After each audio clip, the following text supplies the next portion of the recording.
Um, I burst out laughing when you asked me to put together this class on dreams because, you know, we have the Parsha, which I think is probably where the English word portion comes from. Portion. Yes. So we have as you know, the Torah is divided into every week. So you read a portion. And in the Kabbalah, this is a very deep idea as well. Sorry. This is a very deep idea as well because it also speaks a lot about that of the 7 times the way that the day is broken up. The way that the week is broken into 7 days, the Torah portion is broken into 7 parts.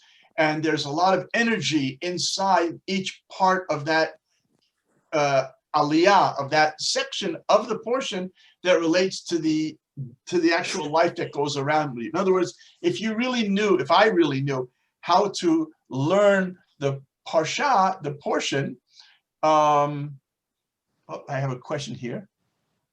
Oh, great question. I will get back to that question. Okay, just a little bit later.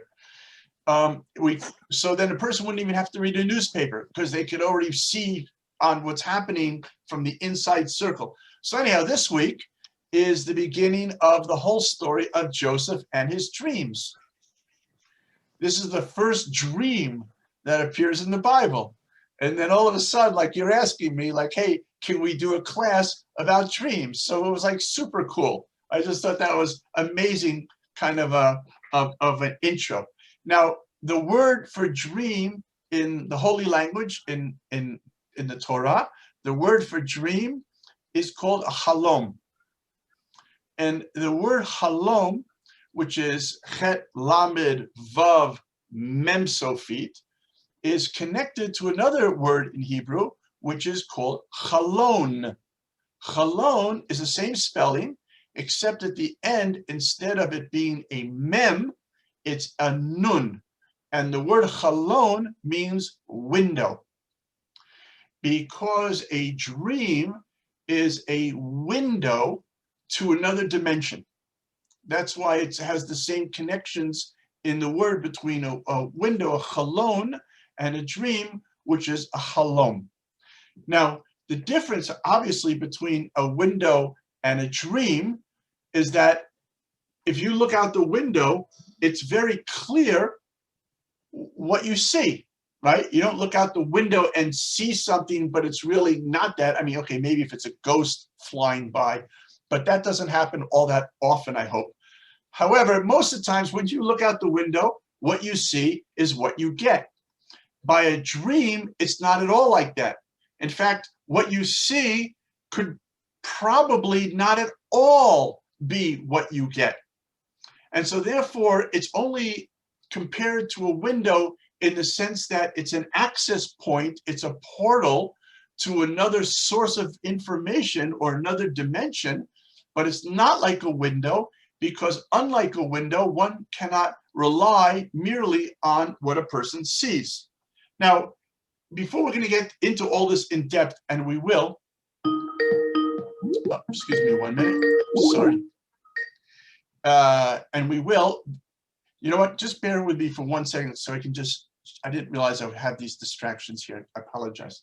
Okay. There are 3 types of dreams, if you will. I mean, basic dreams. There's a dream a person has at night, which is maybe the classic definition of a dream.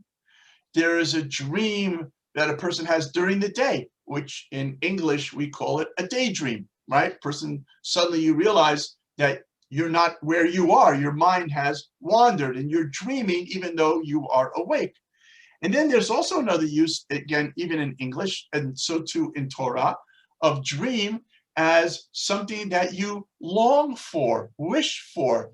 I dream of the day when, for an example.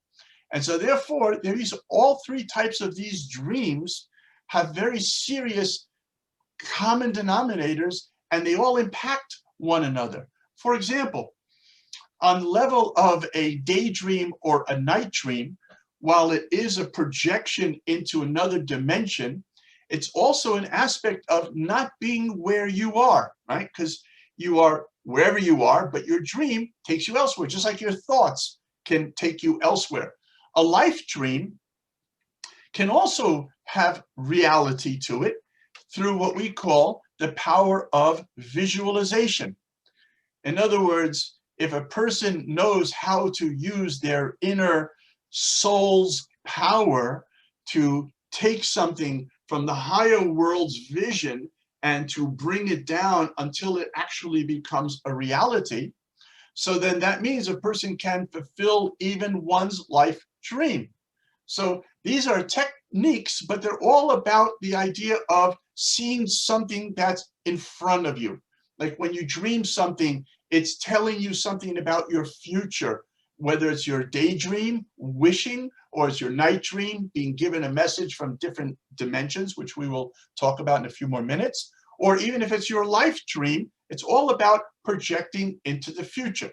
Now, one way, just to deal with life dreams first, that a person can make life dreams come real, there are two major elements. One is to get beyond linear time. Linear time is something which obviously exists, but it's only a facet of time. It's not the exclusivity of time. It's merely one element of time. Just like you have ice cream, great, but then you've got chocolate ice cream, you got vanilla, you got coffee. So there's time, but there's linear time and there's nonlinear time. Nonlinear time is kind of similar to Einstein's idea of the universe bends backwards and reconnects again. In other words, what happens when a prophet has a prophecy? What is he or she actually seeing? What are they seeing?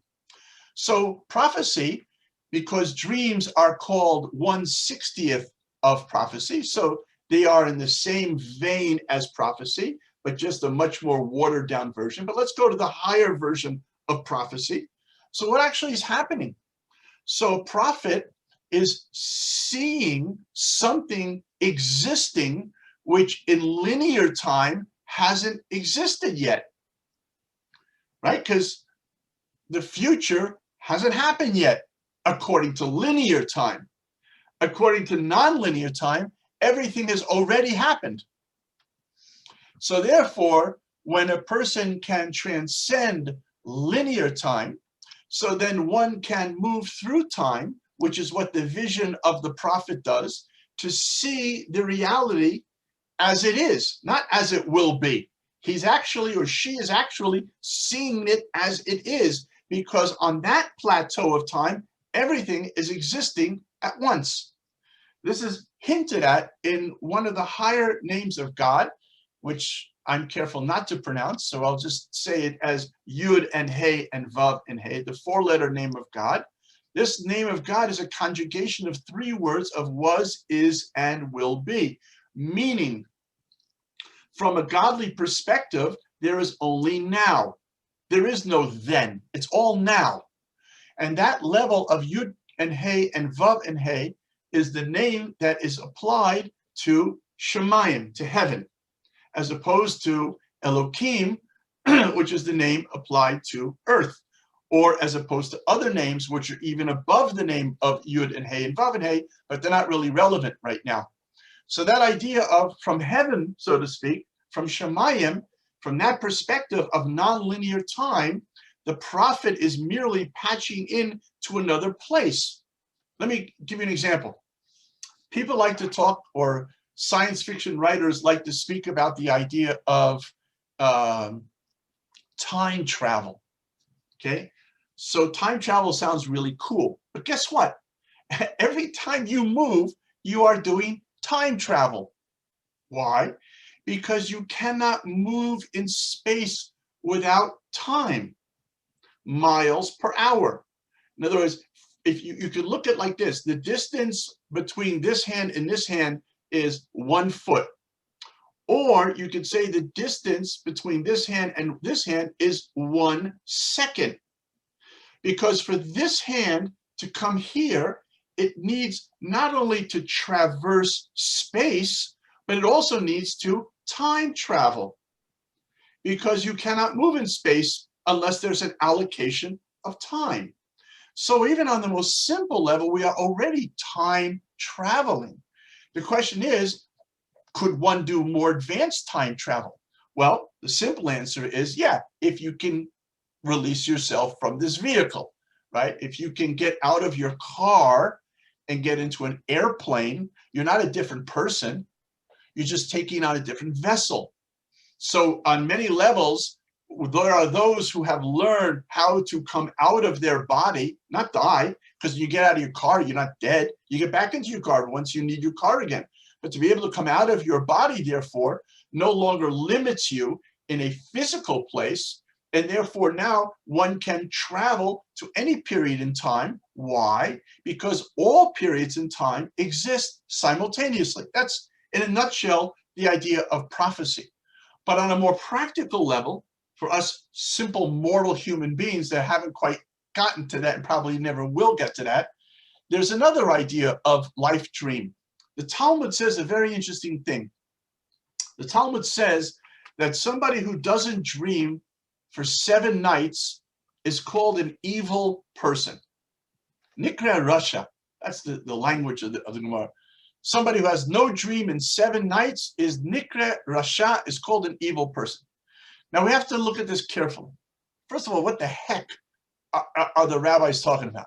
Second of all, not everybody wakes up and even remembers it. You know, you might be in the middle of a dream and then all of a sudden you're out of it and you don't even remember it. I mean, unless you get to be my age, because then, you know, if you start dreaming about like waterfalls and rivers, it's time to wake up and go to the bathroom. But otherwise, most of the times when you're in your dream, you have no idea when you necessarily wake up. Sometimes, yes. So what does that actually mean about 7 days or 7 nights rather and no dream? And what does it mean an evil person? Because really in Judaism, there's no such thing as an evil person. Every human being is created by God, and therefore every human being somewhere has unbelievable holy goodness deep inside of them. Unfortunately, there are many, many people, especially leaders, who tend to be hiding that goodness and creating this external fortress that is really evil. The actions are evil, but deep inside, there's a goodness that is there. And this is, if you look at the Hebrew word for evil person, Rasha, it is spelled Resh Shin Ayin. Rasha. Now, what does that mean? Resh Shin Ayin. So it comes from the word Rash. Excuse me, my mistake. Resh Ayin Shin. Wait, no. Sorry, again, my mistake. Resh Shin Ayin. Got it. You know, 2 minutes ago, I was in Africa giving a class, and now I'm in China. So I'm like getting like planet warp here. Okay, so what does this mean? The word Rasha comes from the word Rash, which means noise. The evil person is trapped in noise. It could be the noise of their insane imagination. It could be the noise of the evil that surrounds them. But that idea of that noise is what creates a force that stops them from hearing, right? We normally think you need noise to hear. Actually, it's the opposite. The noise can stop you from really hearing your inner truth. So that's why if you look at the letters for Rasha, for the evil person, the middle letter is Shin, which is the middle letter as in the name Moshe, Moses, because the Shin symbolizes fire, it's from Aish.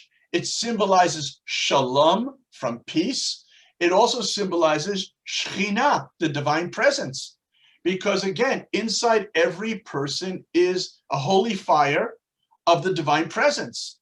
But the Ra, which are the 2 outer levels of evil, are that which creates the Rash that blocks that person from being able to hear what their real truth is.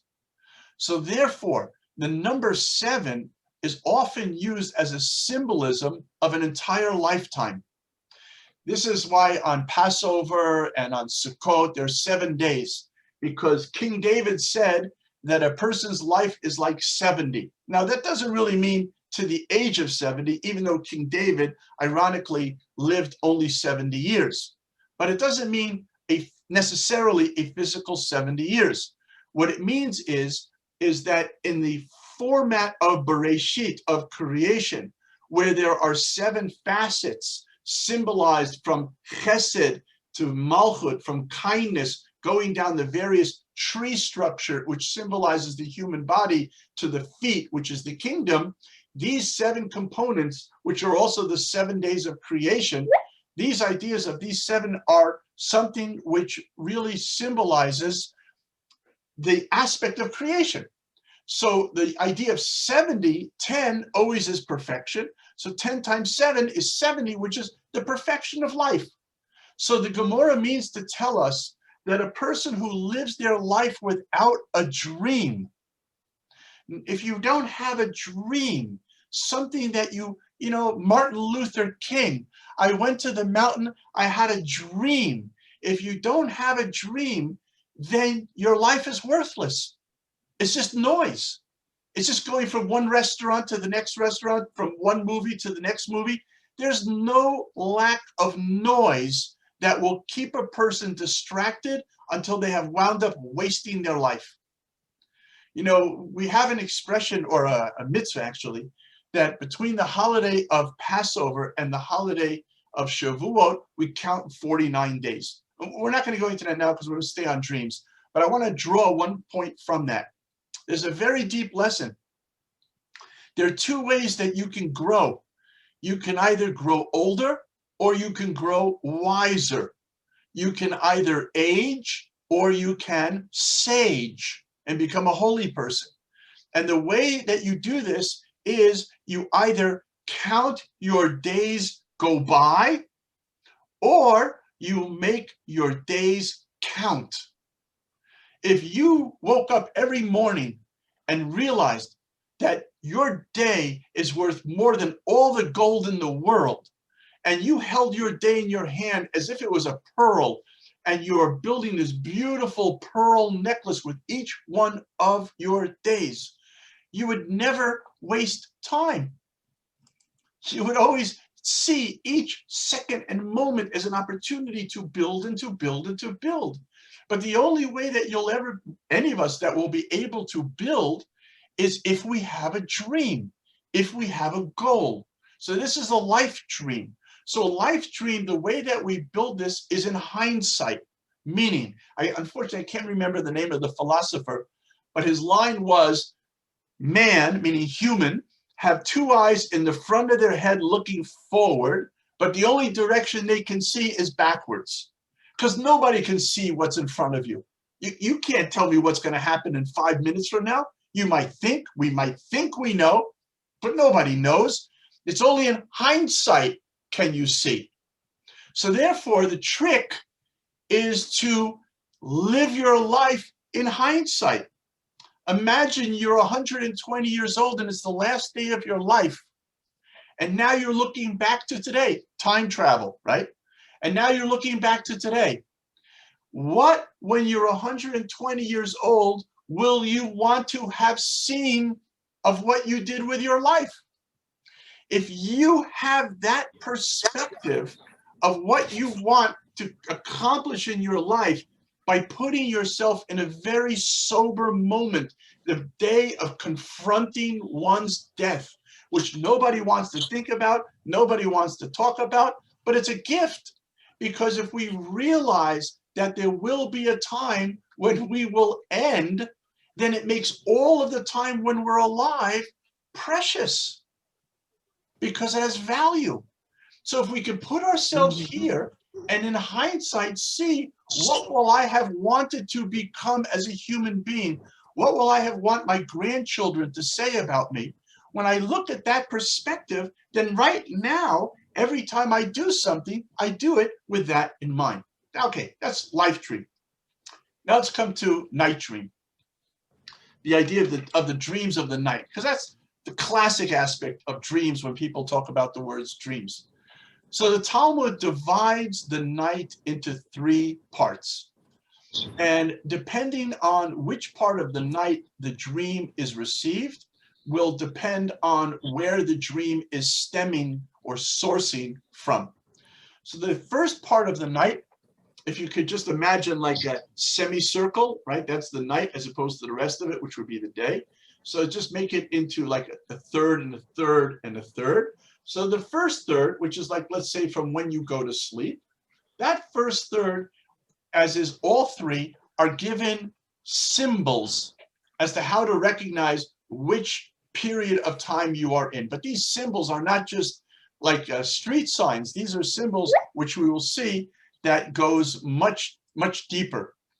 So the symbol for the first part of the night is called a braying donkey.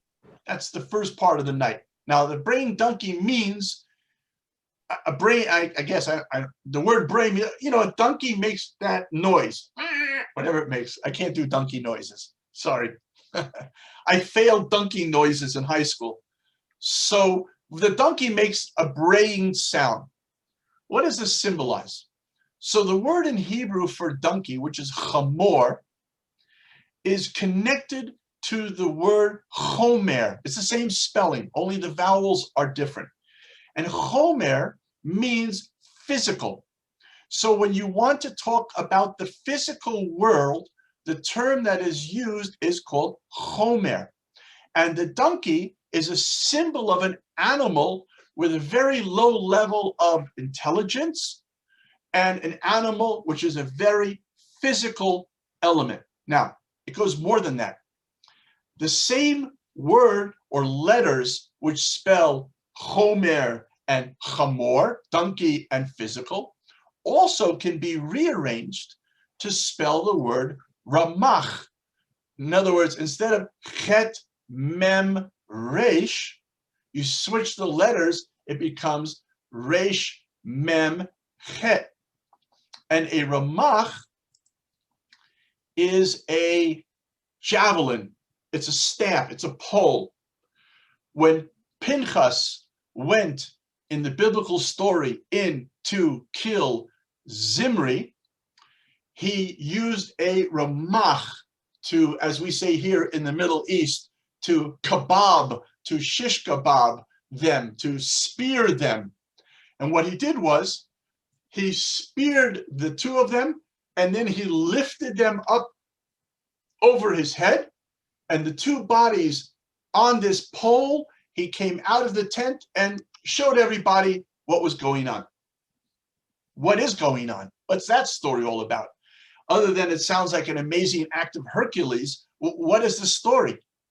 So the story is telling us as follows, that there is no such thing as physical. Physical is just low-level spirituality, right? In science, in physics, the difference between a gas, a liquid, and a solid is the molecular movement. That's all the difference really is. The atoms are different play and so on, but that's the difference. If you, for example, water can be vapor, can be liquid, which you drink, it could be ice, but it's the same molecular structure. It's the speed of movement that determines its status. So if you think vibrationally, then in that sense, so when God speaks and creates, the vibration of speech, as it becomes further from the source, meaning God, it becomes what to our eyes appears as more physical. So then it becomes something that we would say, wow, that's a physical thing, unaware of or forgetting that no, even in the most physical, there has to be divine presence. Because how could something exist without it being in the Ratzon Hashem, with it being within God's will? How could it even possibly exist? Things are only sustained through the will of God. They manifest how they sustain differently. Vegetable life, trees have xylem phloem. Human beings have respiratory systems, but that's only the how. The why is because God wills it. So God wills us to live the same way God wills the stone to live. So therefore, when a person, as a spiritual person, has the ability to look at the physical world, when somebody only sees the physical world, they could denigrate that physicality into something repulsive, which is sexual immorality, where there's no holiness in sexual activity, which is what was happening with Zimri. And so therefore, Pinchas comes along and says, look, it can all be turned upside down and elevated. the physical can be also raised up to God, and everything in the physical world can be purified. That's why our holy people in the Jewish world, as opposed to maybe certain other approaches to God, and all have validity, of course, but the Jewish approach is to immerse in the physical world, to be married, to have intimacy, to give birth, to go into Shabbat. Shabbat becomes holier than Yom Kippur, because Yom Kippur is like being an angel, but Shabbat is like being a human being. That's even greater than an angel, because the angel can't come down and elevate the physical, which we can. So the idea of the chamor, the donkey, weighing in the morning, in the first part of the night, is a symbol of our soul is exhaling all of the things that we live through during our day. Our fears, our joys, our concerns, balancing our bank account or whatever it should be, all of those things, it's a sense of exhale. The dreams that come in the first part of the night are things which all relate to happening in our day. That's why if a person had, let's say, improper thoughts, they can come to having an improper dream, because the effect of the day impacts that part of the night. In fact, there's a story in the Talmud where the king of Persia said to the rabbi, if you're so smart, why don't you tell me what I'm going to dream tonight? And the rabbi said, okay, I'll tell you what you're going to dream tonight, which is pretty gutsy, right? So he says, you're going to dream ABC. You're going to dream, can't quite remember. I'm trying to think. You can dream. No, I can't do it. I forgot my Chinese. I was going to try to do 1, 2, 3. Okay, doesn't matter. You can dream. Our son. Right. So you can dream, the following. And guess what? He dreamt it. But it wasn't magic. He dreamt it because the rabbi was using the power of suggestion. That's the first third. The middle third is a different place, because now by the end of the first third, the soul has already exhaled all of the things it needs to exhale when it went to sleep.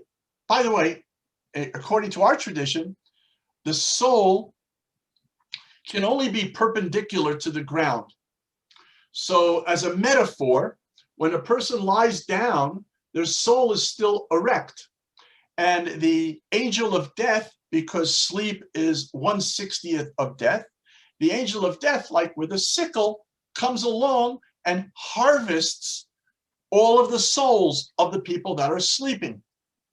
And when the day is over and the angel of death returns the souls to the body, this is why we make a blessing in the morning about God returning our soul, and the terminology is returns the soul to the cadaver, to the dead body, because we were actually dead in a way, which is why what happens is when the soul comes back into the body, it pushes out all of the impurity of death that was in the body during the night, except for one place, and that's the fingers.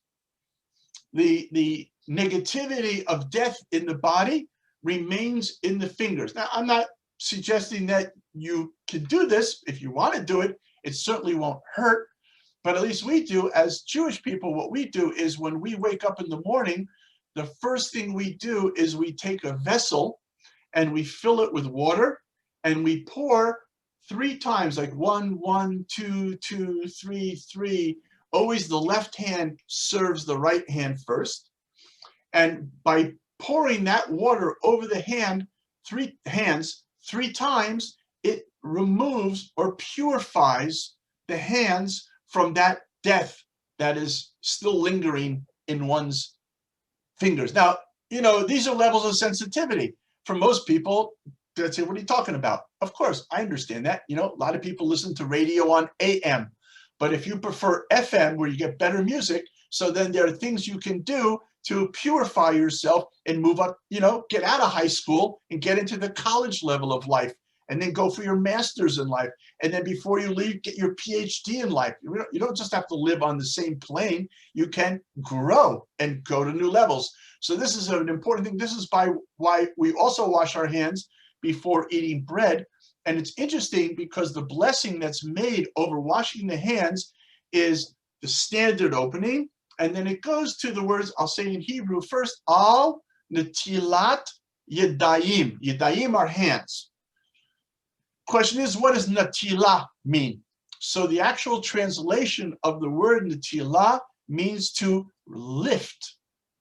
This is why when a Jew makes a blessing over his hands or her hands when washing, he or she is supposed to lift the hand so that the water runs down on the sides as well. And at that moment is to raise the hands. Why? Because there's a purification going on. The hands are being sanctified by being purified. Don't forget, the hands, which we could do a whole class just on hands, but the hands are the contact point between the infinite and the finite. So they are the most holy of holies when a person learns how to do that. Anyhow, so this soul now is in the middle of the night. In the middle of the night, the symbol which is used is a howling dog. Now, a howling dog is an interesting symbol. And the question is, what does that mean? And why does it connect to this? So in the story of the Jews coming out of Egypt in the Bible, all of a sudden, God sprinkles in this really bizarre sentence. You know, the Bible, it might be entertaining, but it wasn't written for entertainment. So, you know, in the whole night of the coming out of Egypt, it doesn't tell you like the lightning was flashing. It doesn't tell you if it was raining. It doesn't even tell you what temperature it was.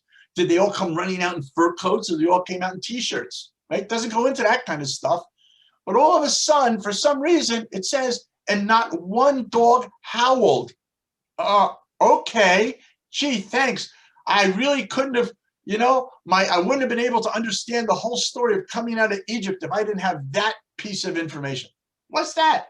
Oh, wow. Okay, phew. I'm glad you told me that not one dog howled. Who cares? What is that? So the answer is very deep. The angel of death and the source of all negativity, its window into the world is midnight. And when there is death in a city, dogs, who are much higher on certain levels of spirituality than people, can sense that the angel of death is there, and they howl.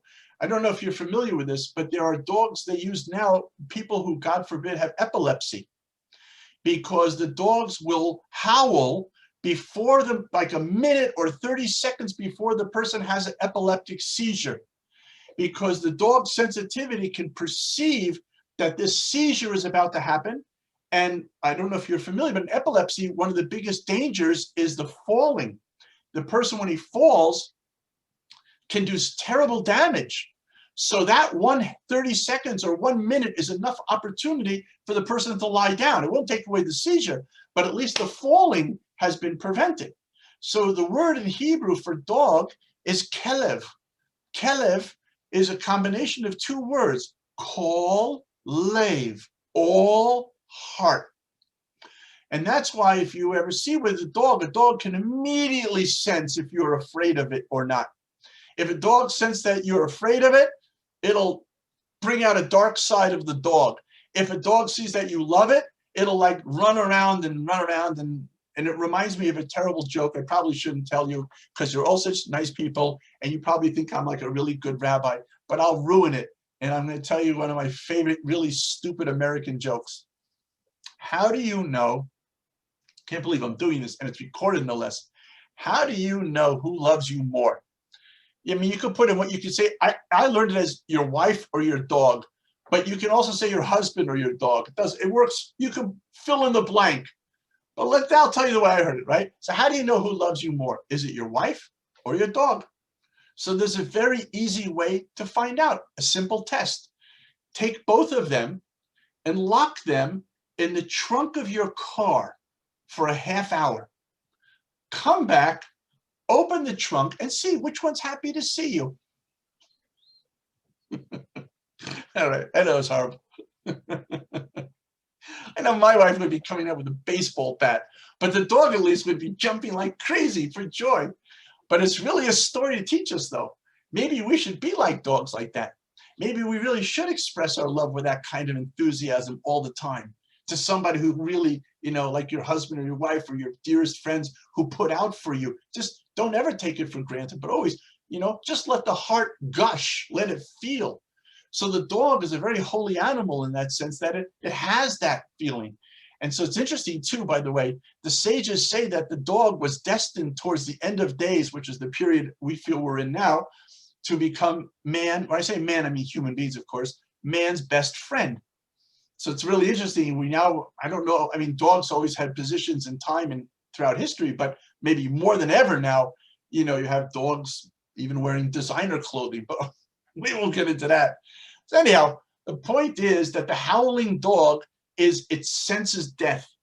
The miracle of the story of coming out of Egypt is there were hundreds of thousands of people dying on one night, from the Egyptian firstborn who were leading the revolution to the Egyptian firstborn who were dying. And firstborn meant even if somebody had an affair, didn't just mean the one that everybody recognized.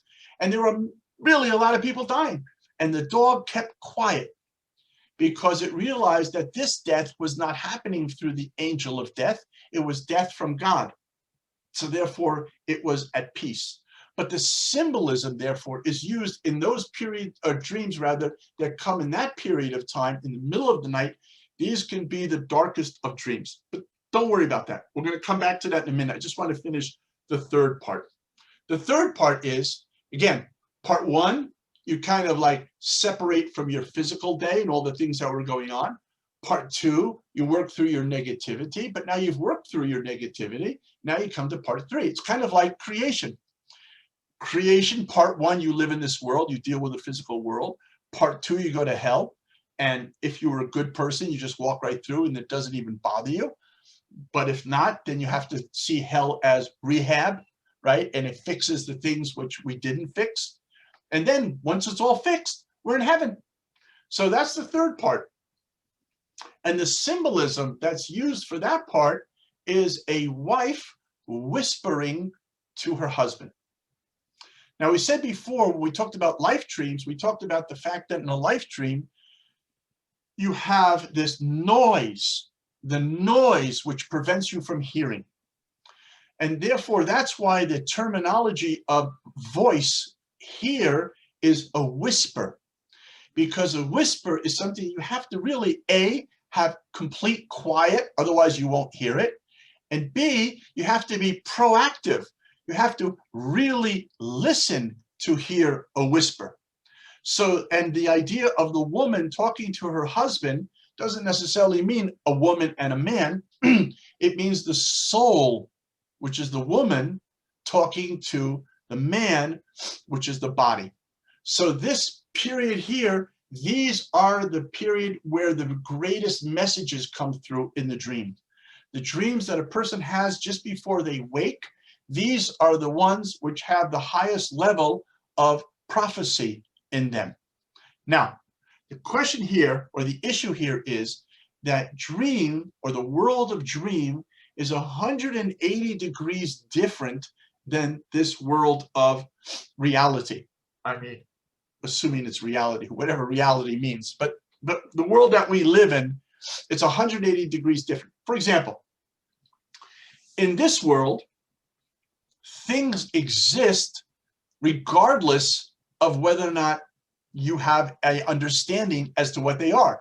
In other words, if you walk outside and you see the sand where there's an anthole, you really have no idea what's going down in the anthole, right? You don't know how many conference rooms they have.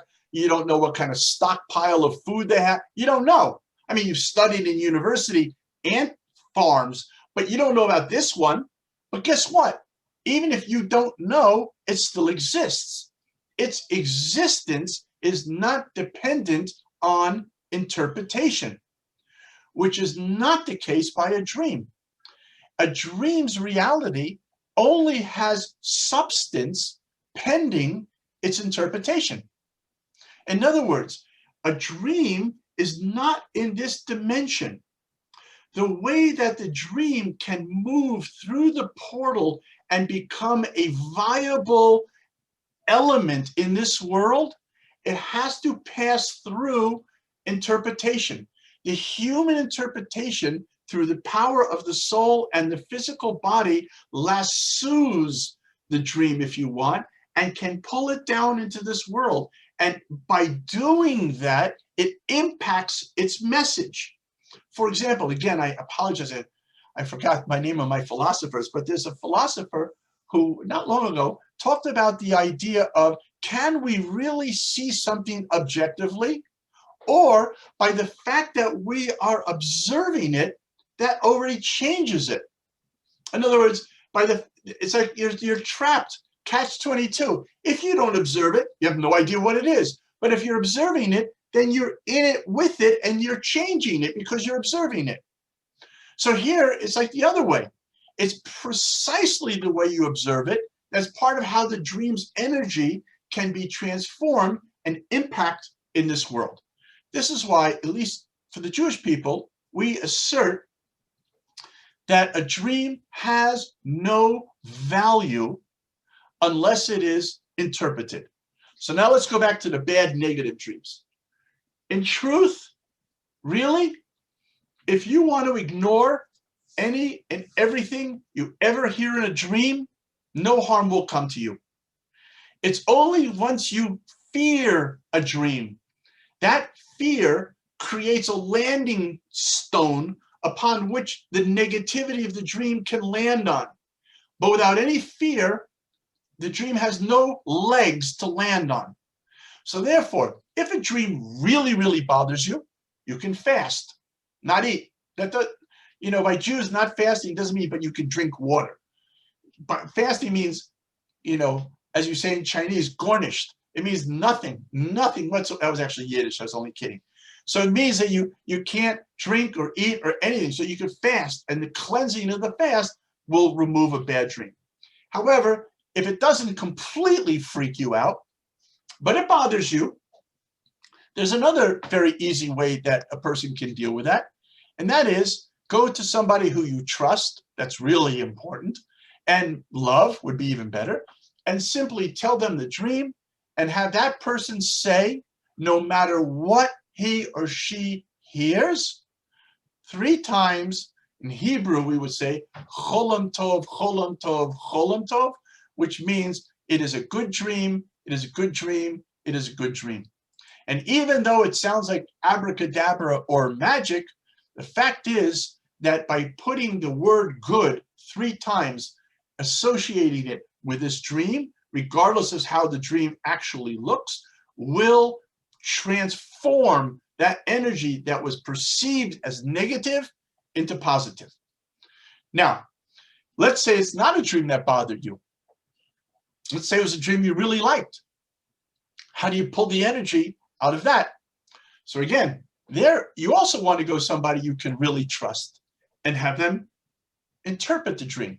Now, when the Gemara points out that the dream's life or energy is dependent on interpretation, it brings an amazing story of 2 rabbis that were childhood friends and inseparable, and you cannot go 3 pages in the Talmud without seeing both of their names, of Rava and Abaya. And they both had one night the exact same dream. And the Talmud elaborates what the dream was. And it wasn't just a simple little dream. It was complicated. And yet they had exactly the same dream. And they both went to the same dream interpreter. And for Abaya, the dream interpreter interpreted each component for something wonderful. And for Rava, he interpreted the exact same thing for something horrible. And all those horrible things, that his wife would die and all these, they all came true. And later, Rava discovered, what was the difference? They both had the same dream. Why would one be good and one be bad? And the answer was because this person who they went to was not trustworthy. And Abaya paid him money for the interpretation. And Rava didn't pay any money. And this guy felt like he was being taken advantage of. So he took revenge by saying all this negativity to Rava. Had Rava known, he certainly would have paid if that was the case, or not even used him. So the Gemara brings many stories like this. The Gemara tells about somebody who went to 13 different dream interpreters for one dream, but they all interpreted the exact same way, and all for good. because that's the most important point. And therefore, that's why it's important to realize that even what you may see, because again, coming back to the beginning of the class, the difference between a window, chalon, and dream, chalom, is that what you see is not really what's happening. For example, the Gemara brings an example if you see a ox, a bull in your dream, okay? So in a bull, when you see the dream, it depends what the bull is doing. So if the bull is actually eating you, right, which would probably wake you up screaming, I would at least, you know, seeing a bull eat you, the Gemara says that that means you're going to become very rich.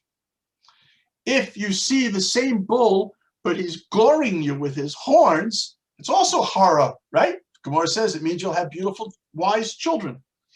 If it's actually biting you, then it means trouble is on the way. If, on the other hand, it's kicking you, it means you're going to go on a journey. And if it's you who is riding on the ox, it means that greatness is coming your way. So therefore, again, there are many, many, many examples. In the Talmud, at the very end chapters of Brachot, you will find many, many sources of if you see this, if you see that, if you see a river, it means peace is on the way. Now, you have to drill down and understand the symbolism. The ox is one of the 4 faces on the side of God's throne. So there's a lot to this. It doesn't just merely mean an ox as a random animal. And the idea of these different procedures, why one would be good, one would be bad, those are classes in and of themselves. I'm simply giving this to you now as examples to illustrate that what a person sees is not necessarily, it could be quite just the opposite. And that's why the interpretation of the dream is what really gives its validity. Another thing about the dream is that every dream has a certain component of nonsense, just nonsense, pure nonsense. Now that's thrown in, if you will, because dreams are a lower level of prophecy. With prophecy, you don't have that nonsense. But on the lower level, because a person who dreams as opposed to prophesizing is a more complicated and confused, complex person, therefore they're not enough refined. It's like finding a rock in your flour. It's not been filtered enough, the dream.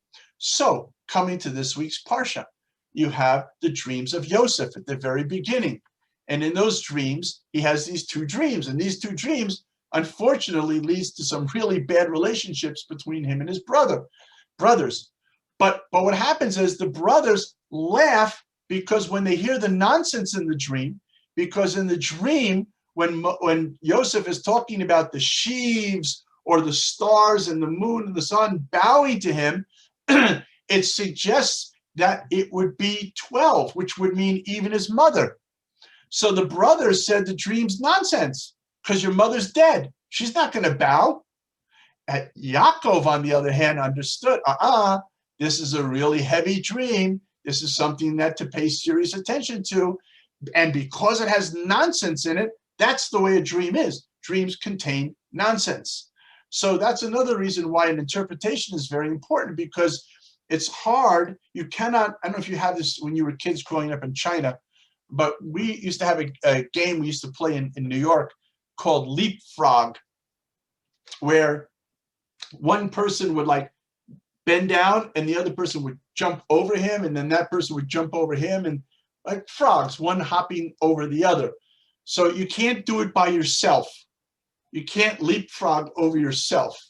So that's the same idea here. By the dream, you can't really interpret it yourself. You need that external other soul, other person who can somehow, hopefully prophetically, bring your dream to a good place. Just like a parent, when they name a child, at that moment of naming a child is a moment of prophecy. So hopefully the person, that's why it's important, somebody you love and trust, you can plug in at that moment and bring out through that level of prophecy or goodness that's inside of it.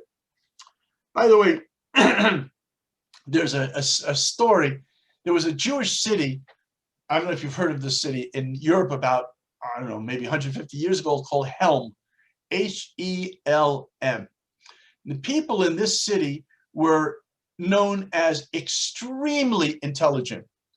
And of course, because of that, all the Jews made fun of them as if they were completely stupid.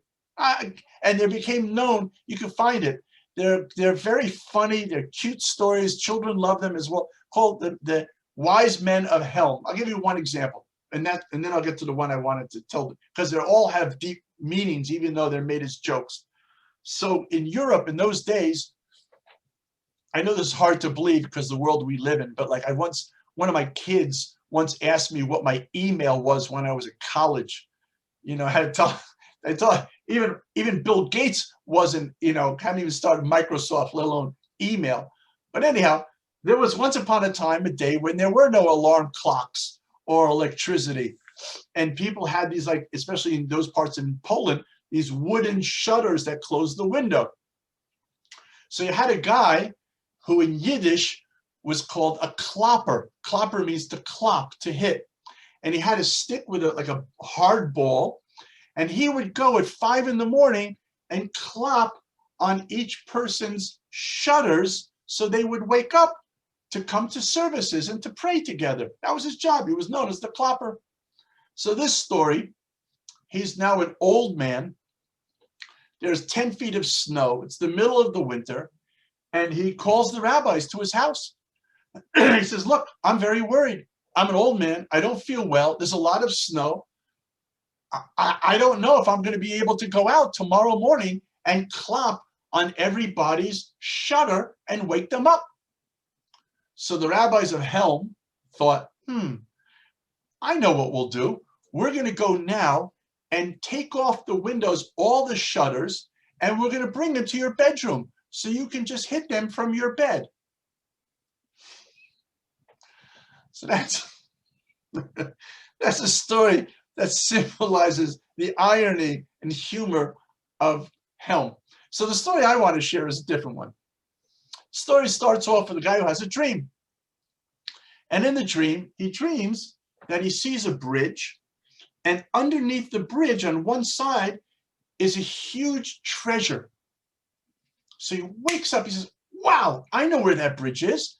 And he grabs his shovel, bucket, and he travels 10 miles, gets to the bridge, goes down, and he's digging, and he's digging, and he's digging. And while he's digging, a man comes along and says, what are you doing? He says, oh, no, I had a dream last night, and this is the spot. There's a huge chest of gold buried here. And the guy says, well, that's fascinating that you had a dream. I had a dream last night.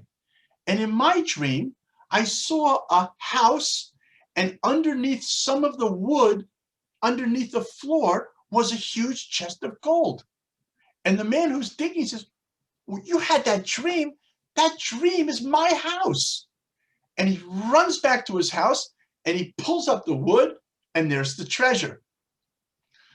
Meaning to say that sometimes we think that the treasure is outside of ourselves. We have to go here. We got to get our PhD. I'm a nothing unless I have $700 zillion, unless I can like skydive without a parachute. Nonsense. The gold is here. You got to go in. It's all there. Because if you go in deep enough, you will find the most amazing thing. And don't feel bad if you don't, because 99.9% of the people on this planet never do. But for the 1% that do, it's gold. You will find in here the image of God. And once you connect with that, nothing else matters. I'll just share with you the class I did with the Africans today, the Igbo. We talked about the art of war. And, everybody in the world, in the name of peace and defense, keeps building bigger weapons. Just to digress for a minute, in the Torah, I know most of you are probably greater Torah scholars than most of the people I know. So you know that there's this, what the Christians call Armageddon, what we call the War of Gog and Magog, the huge battle in the end of days, triggered by Iran, interestingly enough, but we won't do that today. So in that war, the Vilna Gaon in the 1700s gave a class about the war. This is 1700s. and everybody packed in to hear the Vilna Gaon, the great rabbi, talk about what this war will be like. And he said that this war will last 18 minutes. And everybody went, phew, you know how long it takes you just to load your gun? Right? Because that's all they knew in those days. They had muskets where they poured in the thing and then they packed it down and then they tried it again. So they all were so happy, 18 minutes. How much damage can you do in 18 minutes? Okay, welcome to the year 2020. 18 minutes, you could destroy the entire world with nuclear bombs today. So it's an interesting idea. So everyone keeps building bigger weapons because the more powerful weapon you have, the stealth fighter, airplane, and all the rest of it makes you more powerful. Really? I'm going to show you what's the most powerful power in the world. Right there. Imagine if you could simply go into the mind of a person and turn the key so that that person would never dream of hurting another person. Then even if the person's standing there with guns in their hand and they're about to shoot you to pieces, if at that moment you could just go, chink, they would go, whoa, whoa, whoa, what am I doing? Nobody dies. Not only does nobody die, but you could even become friends. That's the greatest weapon in the world, wisdom. And through wisdom, you can disarm the entire world and not only make them realize that there should not be tension between China and the United States, between Israel and Iran, between the list is endless and endless and endless and endless, or even all the way down between husband and wife, God forbid. It can actually turn into heaven. This is what King David wrote. He said, Hashemayim shemayim lashem ha'aretz nosein livnei adam. Heaven is heaven, it's God's. But God gave earth to man. Why? So that we would convert earth also into heaven. So when earth is heaven and heaven is heaven, Vayamahu Hashem echad v'shmo echad. Then in that day, Hashem's name and his oneness will be manifest, because then the two heavens combine into one. So that's a dream, right? But it's a dream that's doable. And it's doable by Hanukkah, since Hanukkah is coming up. We don't have to make a big fire. We don't need to burn down a whole country with nuclear bombs to show how great we are. It actually shows how weak you are. You know, the bully was the one with the most psychological problems. A person who loves himself usually isn't violent because they're at peace with himself. But Hanukkah is, I light my little candle, and you go, oh, that's really sweet. And it lights your candle, and it lights her candle, and it lights his candle. And all of a sudden, before you know it, the whole world is lit up with these little candles. And that brings the dream to life. But we have to know that the candle, the image of God, is inside of us. That's the dream. That was the story of Helm. And I'll leave you on one more little story, because this I always find a really kind of a funny one. It's always nice to end on a happy note, although I hope the whole class was happy. So in the Hasidic world, like the image I used for the class today of the rabbi blessing his son, saying dream. So there has dynasties. We have, like you in China, you have dynasties. We also have dynasties, right? So our dynasties are Rebbes, Hasidic Rebbes. And then when they die, usually their firstborn or one of the boys becomes the next rabbi, Rebbe. So this story is the story of a great Rebbe who died, and he left behind 3 sons. And all 3 sons are arguing with each other. Each one saying that our father wanted me to be the new Rebbe. Big argument. One morning, they're all in the kitchen, and one of the sons comes down. He says, look, I've got great news. Our father appeared to me in a dream last night, and he told me I'm the new Rebbe. So one of the other brothers said, listen, let me tell you something. if you came down here and you told me that our father appeared to you in the dream and he told you that your brother was the Rebbe, then I would believe it. But I'm certainly not going to believe that you had a dream that our father came and told you that you're the Rebbe. So anyhow, it's just a sort of interesting story. But before we go, I did realize there was a question, and I want to get back to that question from Zahava. In the Jewish calendar, we use Greek idol names. Actually, they weren't Greek. They were Babylonian idol names after the exile of Babylonian. But why people changed the names after all, and did they use them until now? Excellent question. Because, Zahava, you know that in the Bible, the months are referred to as numbers. That Chodesh Zeh Lechem, this month will be to you as the first month. And when it talks about Yom Kippur, it talks about in the 7th month. So originally, the months had no names. They only had numbers, just like the days of the week have numbers and not names, right? Today we maybe use Sunday, Monday, Tuesday, or whatever, but they are called Yom Rishon, Yom Sheni, first day, second day. So then the question is exactly your question. In fact, the Talmud asks your question, so you're in very good company. It asks, why not only do we give names to the months, but why do we use these pagan idol names? Tammuz was the name of one of the idols in Babylon. So the answer is a very interesting thing. There is no innate power to idolatry. It doesn't have an essence. It only has an applied perception.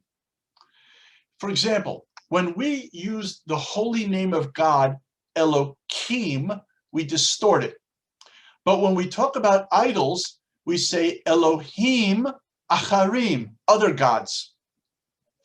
When we talk about judges, Shoftim, we also use the word Elohim, because the word Elohim, as a secular word, means to judge or to empower or to make a decision.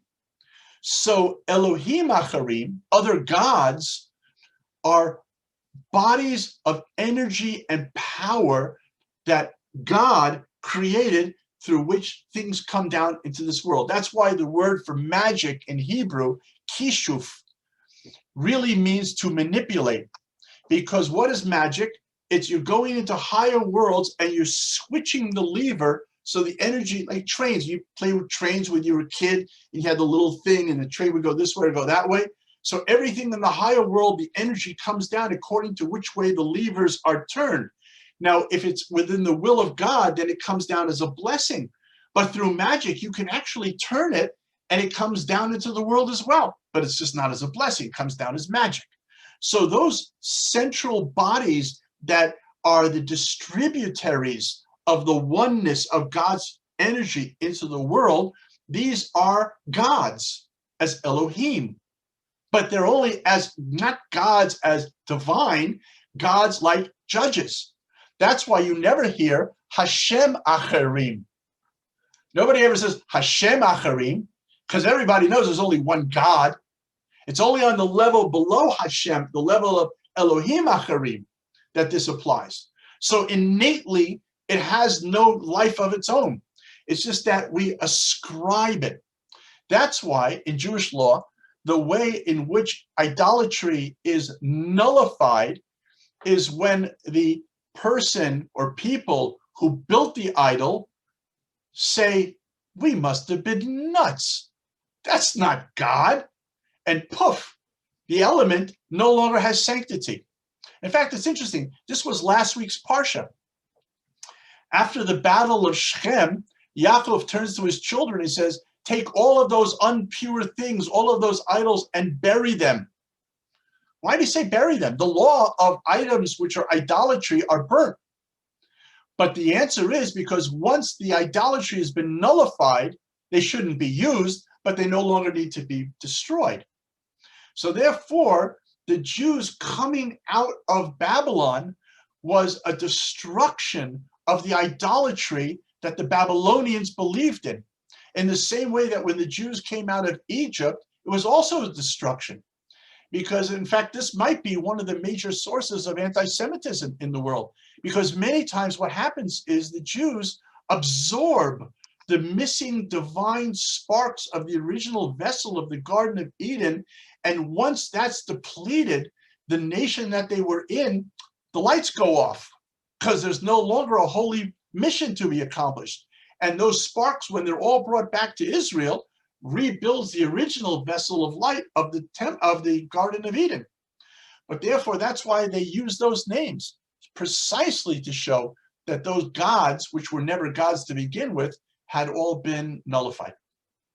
Okay, I must stop here because speaking of gods, I have to go pray to my God because it's almost sunset. Anyhow, thank you all very much. Shay Shay, I love you all Thank very you. much. It was really a great Thank you, pleasure. Prabha. Absolutely. And I hope I dream of more. Live dream. All right. Bye, Okay. everybody. Bye. Bye. Bye.